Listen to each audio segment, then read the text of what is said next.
Hello students, welcome to your YouTube channel. तो हम आ गए हैं आप सभी बच्चों के लिए एक और बहुत ही प्यारा सा वीडियो लेकर। इस वीडियो में हम हल्दिया इंस्टीट्यूट ऑफ टेक्नोलॉजी का डिटेल्ड रिव्यू करने जा रहे हैं। इस वीडियो में हम आपको बताएंगे हल्दिया इंस्टीट्यूट ऑफ टेक्नोलॉजी का ओवरव्यू, इंफ्रास्ट्रक्चर, कितना पैकेज है, कैसे एडमिशन लेना है, और भी जितने भी डिटेल्स है सारा कुछ मैं इस वीडियो में आपके साथ कवर करूँगा। तो वीडियो में लास्ट तक बने रहना और पसंद आए तो लाइक ठोक के ज़रूर जाना। तो चलो स्टार्ट करते हैं। स्टार्ट करने से पहले एक इम्पॉर्टेंट बात, आप हमसे जुड़ सकते हैं हमारे टेलीग्राम और व्हाट्सएप ग्रुप पे। नीचे दिए हुए नंबर पे हमें कांटेक्ट कर सकते हैं अगर किसी भी टाइप का कोई भी क्वेरी है, आपके दिमाग में कोई भी क्वेश्चन है WBJE 2024 से रिलेटेड। तो चलो बच्चों स्टार्ट करते हैं। तो हल्दिया इंस्टीट्यूट ऑफ टेक्नोलॉजी जो है वो एक प्राइवेट इंस्टीट्यूट है जिसका इस्टेब्लिशमेंट हुआ था 1996 में। इस इंस्टीट्यूट का काफ़ी पुराना इंस्टीट्यूट ये देखने को मिलता है। तो पुराना इंस्टीट्यूट है तो काफ़ी अच्छा होता है, क्योंकि जो भी जितने भी पुराने इंस्टीट्यूट्स होते हैं उनका मतलब उनमें उतनी ज़्यादा कंपनीज जनरली विजिट करती हैं। तो ये काफ़ी अच्छा 1996 में देखने को मिल जाता है। कॉलेज टाइप की बात की जाए तो कॉलेज टाइप तो मैंने आपको बता ही दिया कि ये प्राइवेट इंस्टीट्यूट है। और ये आपको एड्रेस दिया गया है Hatiberia eye care complex, Haldia, West Bengal. Haldia नाम का जगह है वेस्ट बंगाल में, काफ़ी पॉपुलर जगह है। काफ़ी सारे इंडस्ट्रीज़ हैं हल्दिया में, तो इसकी वजह से बहुत ही पॉपुलर जगह है। तो चलो और आगे बढ़ते हैं। तो अब बात आती है कि अबाउट कॉलेज। तो कॉलेज को क्या डिफ़ाइन करता है? तो सबसे पहला है कि ये अप्रूव्ड बाय AICTE है। AICTE ने इसे अप्रूव किया हुआ है और इसका एफिलिएशन जो है, एफिलिएशन है मकॉट से। उसके बाद NBA की बात की जाए तो NBA ने भी इसे एक्रीडेटेड किए हुए हैं और नैक ग्रेड का भी कॉलेज है। उसके बाद NIRF रैंकिंग, हाँ NIRF रैंकिंग की बात की जाए तो इस कॉलेज का NIRF रैंकिंग थोड़ा नीचे देखने को मिलता है। 251 से 300 रैंक था लास्ट टाइम, तो उतना अच्छा रैंक नहीं है, लेकिन इस चीज़ का उतना कुछ फ़र्क पड़ता नहीं है। तो चलो आगे चलते हैं। कनेक्टिविटी की बात की जाए तो नियरेस्ट बस स्टॉप जो है, आप दो तरीके से आ सकते हो हल्दिया इंस्टीट्यूट ऑफ टेक्नोलॉजी तक। पहला, आप बस से आओ, हावड़ा से बस लेके आओ। तो नियरेस्ट बस स्टॉप रानी चक मिलेगा आपको, या फिर सिटी सेंटर, आप कहीं भी बस से उतर सकते हो। उसके बाद दूसरा तरीका है नियरेस्ट रेलवे स्टेशन का। तो अगर आप रेलवेज़ के थ्रू आ रहे हो तो नियरेस्ट रेलवे स्टेशन आपको देखने को मिलता है हल्दिया स्टेशन। तो आप इन दोनों ही जगह पे कहीं भी उतरो, रानी चक और सिटी सेंटर बस स्टॉप पे उतरो या हल्दिया स्टेशन पे उतरो। वहाँ से ई-रिक्शा के थ्रू आप मतलब मैक्सिमम 5 मिनट्स लगेगा आपको हल्दिया इंस्टीट्यूट ऑफ टेक्नोलॉजी तक पहुँचने के लिए। उसके बाद मोड्स ऑफ एडमिशन की बात की जाए तो मोड्स ऑफ एडमिशन की बात जब आती है तो इस कॉलेज में एडमिशन 3 तरीके से होता है। पहला WBJE, दूसरा JEE मेंस और तीसरा मैनेजमेंट कोटा। WBJE की बात की जाए तो WBJE के थ्रू इस कॉलेज में 80% सीट्स फिल किया जाता है। 80% सीट्स तो मतलब मैक्सिमम सीट्स आपका WBJE के थ्रू भी फिल हो रहा है। JEE मेंस के थ्रू देखा जाए तो 10% सीट्स आपका फिल हो रहा है इधर। और मैनेजमेंट कोटा की बात की जाए तो बचा हुआ जो 10% सीट्स है वो मैनेजमेंट कोटा के थ्रू फिल किया जाता है। तो ये तो हो गई बात मोड्स ऑफ एडमिशन की। अब चलते हैं आगे, कोर्सेज ऑफर्ड। कौन कौन सा कोर्स ऑफर करता है हल्दिया इंस्टीट्यूट ऑफ टेक्नोलॉजी आपको? तो कोर्सेज जो हैं वो कंप्यूटर साइंस इंजीनियरिंग, उसके बाद इंफॉर्मेशन टेक्नोलॉजी, फिर कंप्यूटर साइंस का ही तीन स्पेशलाइजेशन यहाँ पे आपको देखने को मिलता है। पहला data science, AIML, cyber security, फिर और है फूड टेक्नोलॉजी भी है, बायोटेक्नोलॉजी भी है, एग्रीकल्चरल इंजीनियरिंग तक भी होता है यहाँ। उसके बाद ये भी काफ़ी अच्छा ब्रांच आपको देखने को मिल जाता है हल्दिया इंस्टीट्यूट ऑफ टेक्नोलॉजी में, electronics and communication engineering, ECE भी काफ़ी अच्छा ब्रांच आपको देखने को मिलता है। केमिकल इंजीनियरिंग, ये तो बाप ब्रांच है ब्रो, इस कॉलेज का बाप ब्रांच है केमिकल इंजीनियरिंग, क्योंकि सबसे अच्छा प्लेसमेंट जो कभी भी देखने को मिलता है HIT में तो वो केमिकल इंजीनियरिंग से ही देखने को मिलता है। इसमें 110% प्लेसमेंट हर साल होता है, मतलब हर एक बच्चे का प्लेसमेंट तो होता ही है।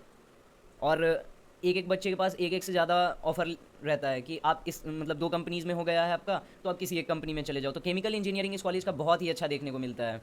उसके बाद ये applied electronics and instrumentation, AEIE, ये भी ब्रांच यहाँ पे देखने को मिल जाता है। इलेक्ट्रिकल इंजीनियरिंग भी आपको मिल जाएगा, मैकेनिकल इंजीनियरिंग भी है और सिविल इंजीनियरिंग भी है। अब बात करते हैं cut off through WBJE and JEE mains. तो WBJE के थ्रू जो कट ऑफ है वो यहाँ पे दिया हुआ है। अगर केमिकल इंजीनियरिंग की बात की जाए, चूँकि इस कॉलेज का सबसे अच्छा केमिकल इंजीनियरिंग ही है, तो केमिकल इंजीनियरिंग की बात की जाए तो अगर WBJE में आपका 30,388 रैंक लास्ट टाइम तक आया हुआ था तो आपका एडमिशन हो जाएगा। उसके बाद कंप्यूटर साइंस इंजीनियरिंग की बात की जाए तो लगभग 7,000 रैंक अगर आपका आ रहा है WBJE में तो आपका एडमिशन हो जाएगा। अब बारी आती है applied electronics and instrumentation engineering की। तो इसमें आपका वही 17-18 हज़ार अगर रैंक है तो आपका हो जाएगा। और फिर BTech in electronics and communication engineering की बात की जाए, ईसीई डिपार्टमेंट जो मैंने आपको बोला, तो उसमें लगभग 15,000 रैंक तक आपको देखने को मिल जाता है, 14,684 लास्ट टाइम का ये डेटा है, इस रैंक तक मिला था ईसीई। इंफॉर्मेशन टेक्नोलॉजी की बात की जाए जो कि काफ़ी अच्छा ब्रांच है, तो 8,900 मतलब 9,000 रैंक तक में आपको मिल जाएगा। फिर ऐसे ही हर ब्रांच का है, मैकेनिकल इंजीनियरिंग का भी दिया है, बायोटेक्नोलॉजी का भी दिया है, इलेक्ट्रिकल में 42,986 मतलब 43,000 तक अगर आपका रैंक है मिल जाएगा। सिविल इंजीनियरिंग का काफ़ी ऊपर तक देखने को मिलता है रैंक। अगर आपका 86,000 के आसपास भी रैंक है तो आप अगर चाहते हो हल्दिया इंस्टीट्यूट ऑफ टेक्नोलॉजी से सिविल इंजीनियरिंग करना, तो अगर आपका रैंक 86,000 के आसपास है WBJE में तो आपको सिविल इंजीनियरिंग मिल जाएगा। उसके बाद कंप्यूटर साइंस इंजीनियरिंग में जो 3 स्पेशलाइजेशन प्रोवाइड कराता है ये कॉलेज, जिसमें पहला है artificial intelligence and machine learning, तो इसमें अगर आपको एडमिशन लेना है तो 4,099 रैंक अगर आपका लास्ट टाइम था, ये सब लास्ट ईयर का डेटा है, तो इस बार भी इसी के आसपास रहेगा। तो अगर 4,000 के आसपास आपका रैंक है तो आपको हल्दिया इंस्टीट्यूट ऑफ टेक्नोलॉजी में artificial intelligence and machine learning में आपका एडमिशन हो जाएगा, कोई दिक्कत नहीं है। फिर साइबर सिक्योरिटी की बात की जाए जो दूसरा स्पेशलाइजेशन है, तो उसमें आपका एडमिशन 6,361 रैंक तक में हो जाएगा। और एक और कंप्यूटर साइंस इंजीनियरिंग के अंदर जो तीसरा आपका आता है डेटा साइंस जो बोलते हैं, तो डेटा साइंस में अगर आपका 10-11 हज़ार भी रैंक है तो आपका एडमिशन डेटा साइंस में हो जाएगा हल्दिया इंस्टीट्यूट में, कोई दिक्कत नहीं है। तो ये तो मैंने बता दिया कि लास्ट ईयर किस रैंक पे मतलब क्या कट ऑफ गया था। तो अब बढ़ते हैं आगे। फ़ी स्ट्रक्चर की बात की जाए तो फ़ी स्ट्रक्चर यहाँ का देखने को मिलता है आपका। फर्स्ट सेम की बात की जाए तो फर्स्ट सेम में आपसे 73,700 रुपीज़ चार्ज किया जाता है फर्स्ट सेम के बाद। अगर सेकंड सेम की बात की जाए तो 47,000, 53,000, 49,000, 55,000 एंड सो ऑन, ऐसे मतलब करते हुए 4 साल में आपका ट्यूशन फ़ी जो है विदाउट हॉस्टल ये आपका आता है 4,38,300 रुपीज़। और अगर विथ हॉस्टल की बात की जाए तो ये आपका आ जाएगा 5,39,700 रुपीज़। हॉस्टल का जो चार्ज है, हॉस्टल चार्ज जो है वो 12,000 रुपीज़ है एक पर सेमेस्टर की बात मैं कर रहा हूँ। हर सेमेस्टर में आपको 12,000 रुपीज़ देना पड़ेगा हॉस्टल चार्ज। तो हॉस्टल भी काफ़ी सस्ता देखने को मिल जाता है इस कॉलेज में।